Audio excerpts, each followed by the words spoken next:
இந்த மாதிரி எனக்கு கையில் அடிபட்டுருச்சு, இல்லைனா வந்து ரொம்ப நேரம் ஒரே பொசிஷனில் இப்படி வச்சு நான் தூங்கிட்டேன், அப்புறம் வந்து பார்த்தா கை வந்து இப்படி நின்றுச்சு, கை வந்து என்னால் கை வந்து ஃபுல்லாக தூக்கவே முடியல, கை வச்சு தூக்குனா தூக்குது, ஆனால் கையினால் தன்னால் தூக்க முடியல, இப்படி ஒரு ப்ராப்ளம் இருக்குது. எதர் இன்ஜுரி ஆகி இந்த இடத்துல அடிபட்டும் வரலாம், இல்லை இந்த ஒரு அழுத்தத்தினால கம்ப்ரெஷனால் கூட இந்த மாதிரி ஒரு பிரச்சனை வரலாம். இது பேர் என்னென்னா ரேடியல் நர்வ் பால்சி. ரேடியல் நர்வுங்கிறது கழுத்திலிருந்து கைக்கு வர்ற நரம்பு. அந்த நரம்போட முக்கியமான வேலையை நம்ம கையை இப்படி மேலே தூக்க வைக்கிறது. அந்த நரம்பு நல்லா இருந்தால் தான் தூக்க முடியும். கட்டை விரல் தூக்குறதும் சரி, மற்ற விரல்கள் தூக்குறதுமே அந்த நரம்பு நல்லா இருந்தால் தான் பண்ண முடியும்.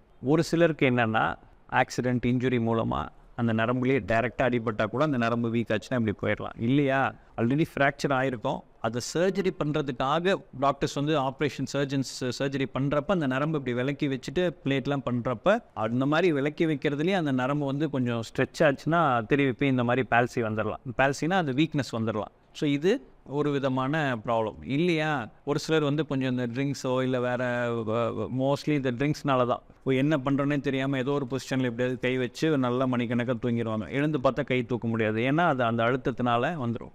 ஸோ இது பேர் வந்து சாட்டர்டே நைட் பால்சின்னு சொல்கிறது உண்டு. ஏன்னா சாட்டர்டே நைட்டு பூஸ்ட் பண்ணி ட்ரிங்க் பண்ணிட்டு இந்த மாதிரி தூங்கி பால்சி ஆகிறதுனால இப்படி பேர். இல்லை அதனால் வர்ற ஃபைண்டிங் பார்த்திங்கன்னா ரிஸ்ட் ட்ராப் வந்துடும், ரிஸ்ட் ட்ராப் ஆயிரும், இல்லை ஃபிங்கர் ட்ராப் இப்படி இருக்கும். ஸோ இந்த கண்டிஷன் வந்து நரம்பு ஸ்ட்ரக்சர் நல்லா தான் இருக்குது அப்படின்னா யூஸ்வலாக வந்து ஒரு 3 வீக்ஸ்லேருந்து 3 மந்த்ஸ்க்குள்ளே ஏதோ ஒரு டயத்தில் இது வந்து சரியாயிடும். கொஞ்சம் கொஞ்சமாக ரெஸ்ட் எடுத்துகிட்டு அதுக்கு சொல்கிற எக்ஸசைஸ் தான் பண்ணால் சரியாயிடும். ரொம்ப ரேராக அடிப்படுறப்போவே நரம்பு கட்டாக இருந்துச்சு அப்படின்னா அது வந்து நரம்புக்கே திருப்பியும் சர்ஜரியோ ஏதோ ப்ரொசீஜர் பண்ணணும். அதாவது நான் சொல்கிறது நியூரோப்ராக்சியா அப்படின்ற மாதிரி மைல்டாக நரம்பில் பெரிய லெவல் பாதிப்பு இல்லைன்னா நான் சொன்ன மாதிரி அதுவாக சரியாயிரும். மொத்தமாக வந்து நர்வே கட்டாக இருக்க ஆக்சான் டெமிசிஸ் அந்த மாதிரி ஏதாவது பாதிப்பு அடைஞ்சிருந்ததுன்னா இது வந்து சர்ஜரி பண்ணி எக்ஸ்ப்ளோரேஷன் பண்ணி தான் சரியாகும். இப்போ இந்த மாதிரி ஒருத்தருக்கு பால்சி வந்துருச்சு, நியூரோப்ராக்சியானால தான் இருக்குது அப்படின்னா என்னென்ன பொதுவாக நாங்கள் என்ன ட்ரீட்மெண்ட் பண்ணுவோம்னா நரம்புக்கான ஸ்ட்ரென்த்துக்கான மெடிசின்ஸ் கொடுப்போம். B12 டேப்லெட்ஸ் இன்ஜெக்ஷன்ஸ் கொடுப்போம், இல்லை ப்ரீகாபாலின் காபாபென்டின் அந்த மாதிரி மெடிசின்ஸ் கொடுப்போம். தேவைப்பட்ட ஸ்டீராய்ட் டேப்லெட்ஸ் கூட கொஞ்சம் நாளைக்கு கொடுப்போம், அது பாதிப்பை பொறுத்து. ஸோ அது வந்து அந்த நரம்பை கொஞ்சம் சப்போர்ட் பண்ணி வச்சுருக்கோம். பேஷண்ட் சைடில் மெயினாக என்ன பண்ணணும்னா இருக்கிற மூவ்மெண்ட் வரலனாலுமே கை வச்சு பாசிவாக மூவ் பண்ணிக்கிட்டே அசைவு கொடுத்துக்கிட்டே இருக்கணும்.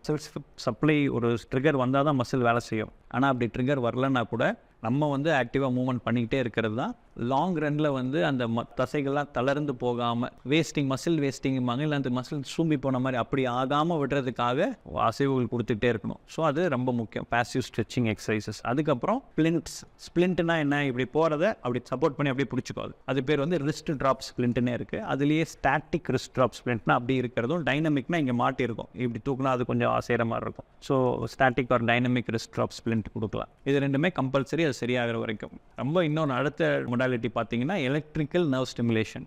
நான் அந்த ரேடியல் நர்வ் எந்தெந்த இடத்துலலாம் வருமோ அந்த இடத்துல இந்த லேசாக ஒரு கரண்ட் மாதிரி டென்ஸ் தெரப்பி, அதிலே இருக்குது galvanic nerve stimulation, faradic nerve stimulation சொல்லிட்டு அது மூலமாக அது ஸ்டிமுலேட் பண்ண என்ன ஆகும்னா நரம்பு இருந்தால் எப்படி சிக்னல் வருமோ அந்த மாதிரி செயற்கையாக நம்ம சிக்னல் கொடுத்தோன்னா கை நல்லா அசைய ஆரம்பிச்சிடும். ஸோ இது வந்து ஒரு வே ஆஃப் டூயிங் திங்ஸ். இப்போ இந்த வீடியோவில் பார்த்தீங்கன்னா கூட பேஷண்ட் வந்து ஆரம்பத்தில் மூவ்மெண்ட் ரொம்ப இல்லாமல் இருக்குது.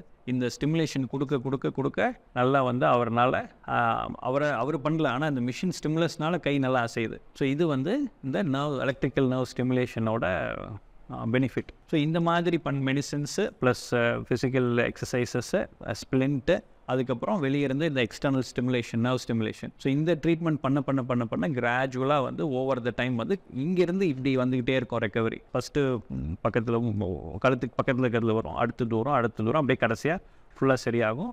அது சரியாகுதான்னு பார்க்குறதுக்கும் இந்த டினல் சைன் சொல்லிட்டு டெஸ்ட் பண்ணி பார்க்குறது உண்டு. தேவைப்பட்டால் ஒரு சிலர் சந்தேகமாக இருக்குது, இது ரொம்ப மைல்டாக தான் இருக்கா மோசமாக இருக்கான்னு சந்தேகமாக இருக்குன்னா நரம்புக்குன்னு டெஸ்ட் இருக்குது, நர்வ் கண்டக்ஷன் ஸ்டடி. அந்த மாதிரி டெஸ்ட் பண்ணி பார்த்தாலுமே நம்ம அதை ஃபுல்லாக தெரிஞ்சுக்க முடியும், எக்ஸாக்டாக இதுதான் பிரச்சனை, எவ்வளோ தூரம் பாதிப்பு இருக்குன்னு சொல்லிட்டு. மெயினாக சுகர் இருக்கவங்களுக்கு ப்ளஸ் தைராய்டு கண்ட்ரோல் இல்லாமல் உடம்பு வீக்காக இருக்குது அந்த மாதிரி இருக்கவங்க ஓவரால் வெல்பீயிங்கையும் ஃபோக்கஸ் பண்ணணும். அப்போ தான் இது ரெக்கவர் ஆகி வர்றது சீக்கிரமாக வரும்.